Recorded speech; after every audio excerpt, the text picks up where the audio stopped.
What's up everyone, my name's AJ, welcome to my channel.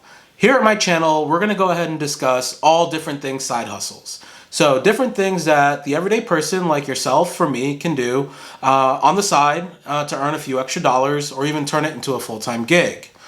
Now we're gonna go ahead and be interviewing certain people on different side hustles that they do. We're gonna go ahead and talk about Amazon FBA, selling on eBay, maybe renting your car out on Turo, and even this YouTube journey that I'm going on. So if those kind of things excite you or you're interested in it, go ahead, like this video, hit that subscribe button below, and that way you'll get notified for any new videos that I post. So now that our intros are done, let's go ahead and talk about today's topic. My first experience renting out my car on Turo. Now, if you don't know what Turo is a car sharing app or platform where you are actually able to rent your car to other people, and in return you get paid a certain amount of money. So it's a similar concept to, you know, renting a home on Airbnb or kind of ride sharing with Lyft or Uber, right? So that's what Turo is. If you want to go ahead and check it out, www.turo.com. We'll post the links below. So what really kind of sparked my interest in Turo was the fact that I had heard people were creating entire fleets of cars on Turo. I particularly had read an article about a certain gentleman down in Florida, a younger gentleman in their 20s, and he started off with a single Tesla. And over the course of 18 months, ended up building a fleet of 6 Teslas. And I thought to myself, wow, like, that's crazy. So I started looking into it and just kind of doing a search in my area around Turo, seeing what cars were available. I started to see that other people were creating fleets of cars. And that kind of idea sparked my mind, like, these people must be making money to be able to afford all these cars. So then, you know, I looked into it, and yeah, it was the case. People were making money. So that's what kind of sparked my interest. Now, I never actually pulled the trigger on renting my car out on Turo. You know, time went by. This was like early spring of this past year, and over the summer, I eventually had purchased another car, an S2000, kind of as a weekend car.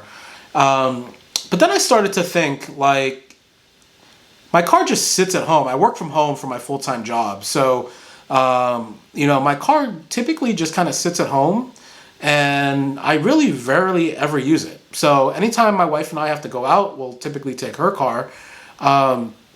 So, you know, I kind of thought, again, that there was an opportunity for Turo, especially now with having another car. I can rent out my Porsche and be able to still get around either through my wife's car or through my weekend car. So fast forward, you know, another buddy of mine, Felix, shout out to you at Always Clean Detailing. He started off with 2 Teslas that he rented out, and then ultimately saw that that was profitable and ended up going out and buying 3 other cars that were pretty high end to go ahead and rent out on Turo.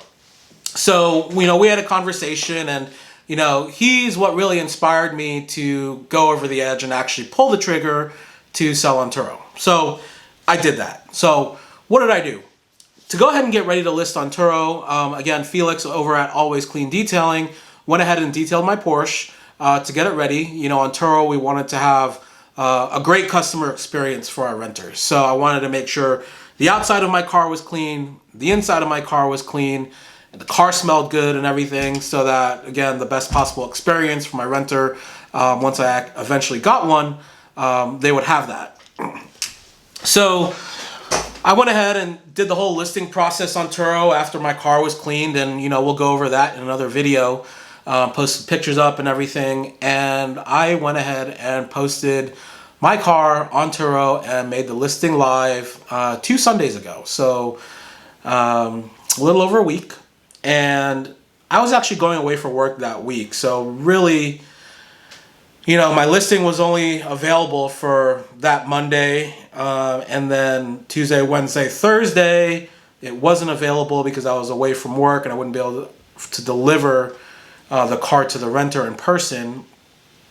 And then Friday comes along, and I figure, it's the weekend, maybe something will happen.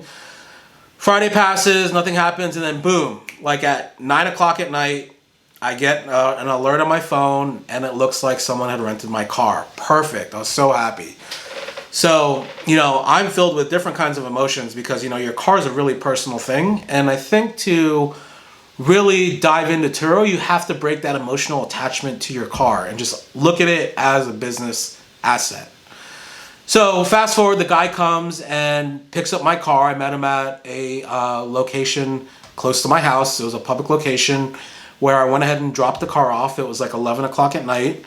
Went through the whole check-in process with him, which is, requires us to walk around the car, take a look at if there's any damages, take pictures of the car, take pictures of the fuel, take pictures of the mileage and everything. So went ahead and did that. Guy was super nice. He had rented before on Turo. I looked up his reviews. He had left somebody else a review. Someone else gave him a 5-star review. So felt pretty comfortable. As soon as I saw him get into the car and drive away, I started getting nervous. I was like, uh-oh, I have no idea where my car is going to go, what they're going to do. I really didn't ask him what his intention was with the car. He just said, it's the weekend. He wanted to drive around in a nice luxury car. So, I went with it. So he was supposed to rent my car for a day. And Saturday comes along. He was supposed to return it at 10 o'clock at night. I messaged him probably around 5 o'clock in the afternoon. And I asked him, hey, are we still good for tonight to meet up for the car? And I didn't hear back from him. Instead, I got a message from Turo with a request to extend the trip for 2 more days. And I was like, well, shoot, that's great. That's more money, right? So I went ahead and accepted that request for him to rent the car. And, after watching other YouTubers who talk about Turo and kind of what their horror stories are, when a guest extends their rental, it kind of seems like I saw a pattern in other videos of that's how horror stories start. That's when things start to get a little bit shaky. So me not having a GPS unit or a GPS tracker in my car, I really started to get nervous. But I kept my cool. So the next day, we're now on Monday this past week.